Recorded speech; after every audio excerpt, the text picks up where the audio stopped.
Caitlin Clark finished up one of the most remarkable years of basketball playing in quite some time. A moment that sent shockwaves through the basketball universe. Caitlin Clark shattered the silence.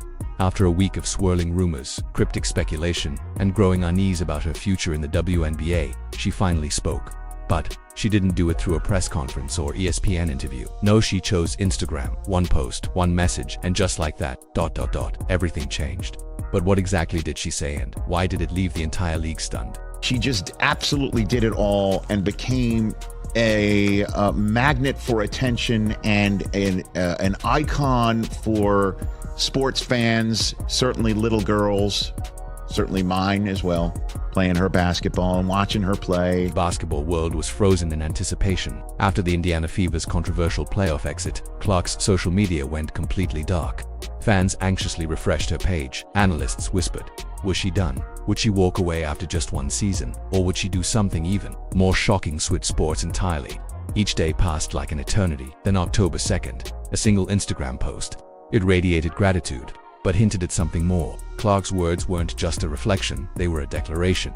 And what she confirmed in that post, it set the entire WNBA ablaze with questions that demanded answers. But make no mistake, Caitlin Clark is doing things beyond her years. That Instagram message, it was just the surface.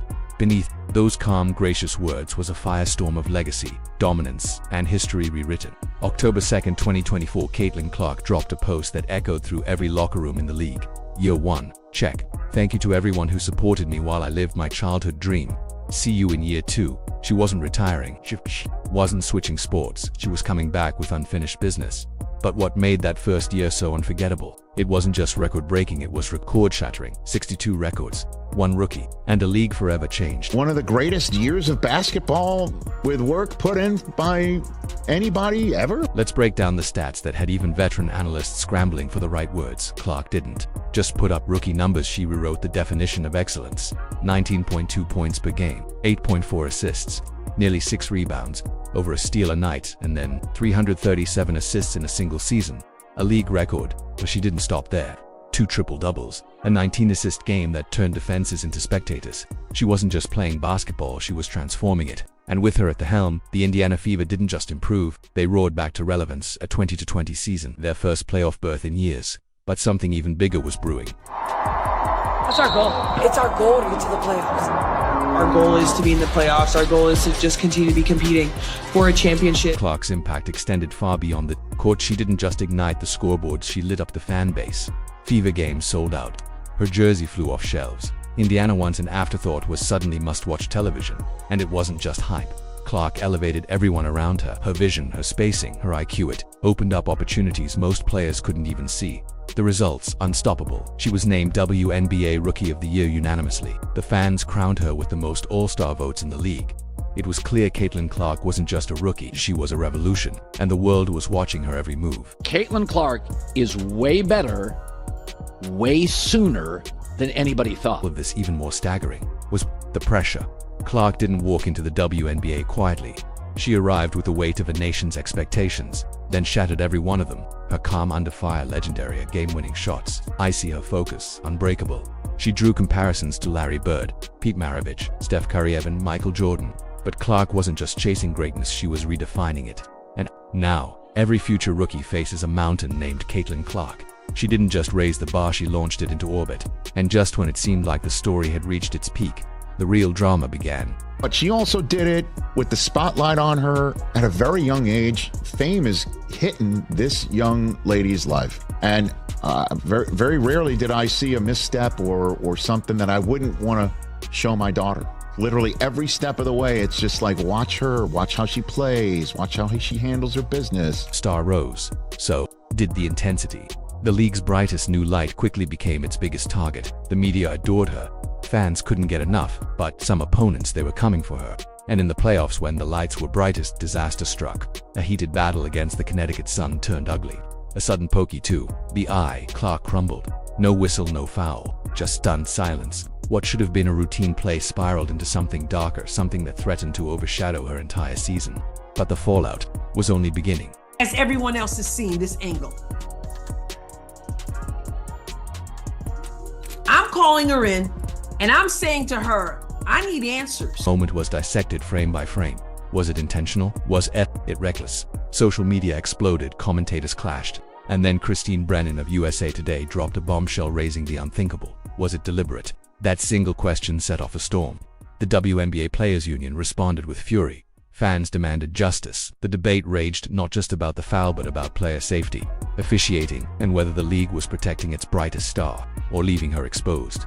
Clark had made history, but now she was at the center of a controversy that threatened to change the game itself. You went and kind of swatted at Caitlin. Did you intend to hit her in the eye? And if so, could you just, or if not, either way, could you talk about what happened on that play? I don't even know why I would intend to hit anybody in the eye. That doesn't even make sense to me. But no, I didn't. I didn't know I hit her, actually.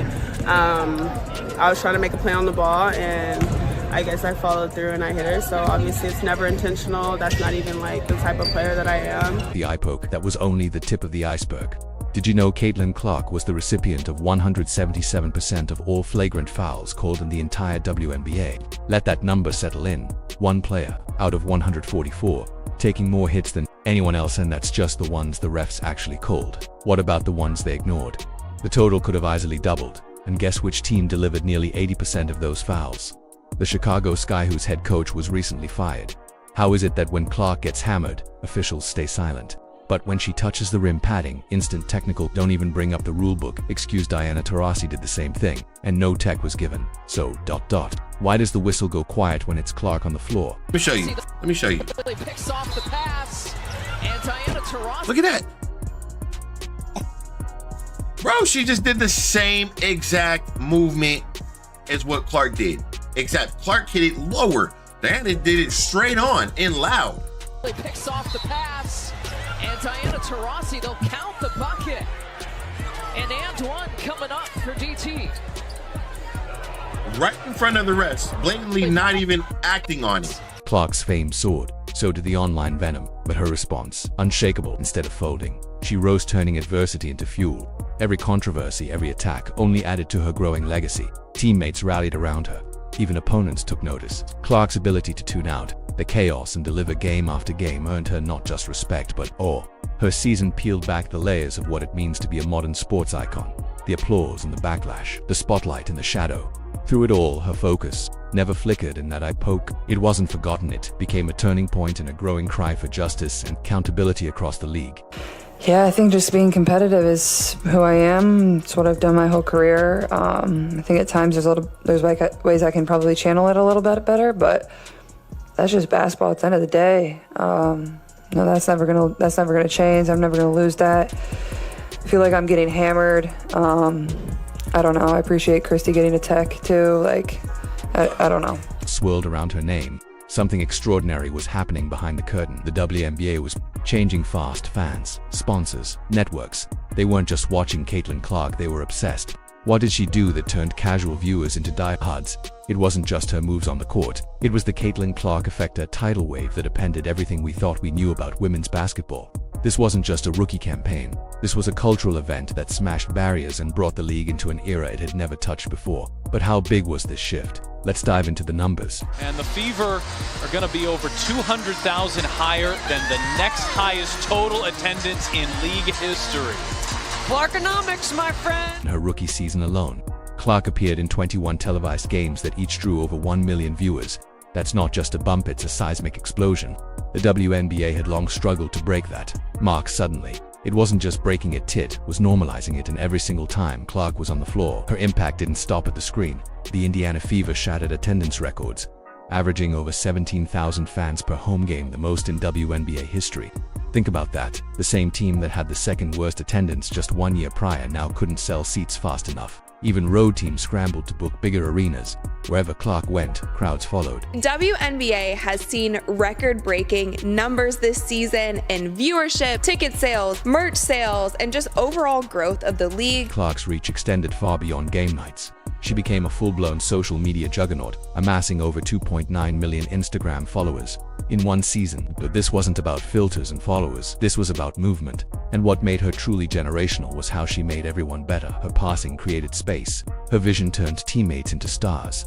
The Fever set an all-time franchise record for assists, and Clark was the engine behind it all. Analysts, we started using a name they don't throw around lightly, Michael Jordan, not because of playing style but because of impact. Her playoff debut, 1.84 million viewers, Game 2, 2.5 million. Both smashed 20-year-old records, and suddenly, comparisons to MJ didn't feel like hype, they felt like prophecy. What Caitlin Clark has done for the game is generational, and I just, as a baller to a baller, I just want to say thank you to you, Caitlin Clark. Absolutely. For just lifting our game up, you and so many great players. But what you're doing, you're going to make all these women multimillionaires one day, like Tiger did, like Michael Jordan did, and we shouldn't hate on her. We should celebrate her, not tolerate her. Maybe the most powerful legacy of Clark's rookie year wasn't personal, it was collective. The entire WNBA saw a surge, ticket sales rose, engagement spiked, viewership climbed across the board. Her stardom had a ripple effect, pulling the entire league into a higher orbit. Tamika Catchings said it best, Clark didn't just revive the Indiana Fever, she reignited a whole city, a whole league. Catchings even compared her to Magic and Bird, the duo that saved the NBA. Could Clark do the same for the WNBA with every sold-out arena and record-breaking broadcast? That dream felt closer than ever. I think it can't be overstated enough, like what she did to bring eyes to that sport. Whether people want to admit it or not, it's just a fact. As the season came to a close, one question echoed everywhere. Was Clark just a brilliant flash or the foundation of a dynasty? The silence dragged for weeks and then boom, one post. See you all in year 2. Short, simple, devastatingly effective. She was coming back, but that single sentence sparked a frenzy. What would year 2 look like? Her first season was historic, 62 records, a franchise revived, and a league transformed. Her return isn't just anticipated, it's seismic because Caitlin Clark doesn't just play games. She fills arenas, stirs emotions, and dares us to believe. And now, with a full season behind her, the bar isn't just high, it's on fire. Caitlin Clark is a superstar. Not a female superstar, she is a superstar. We were coming to see Caitlin Clark play.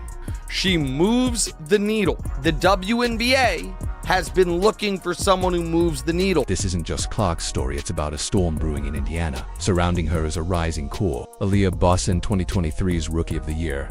All-star Kelsey Mitchell, with her rim running and sharpshooting. Lexi Holder, league's most accurate three-point sniper. This team isn't just young, they're dangerous, and Clark's vision, it's the perfect match. She threads passes to Boston in the post. She finds Mitchell on the arc.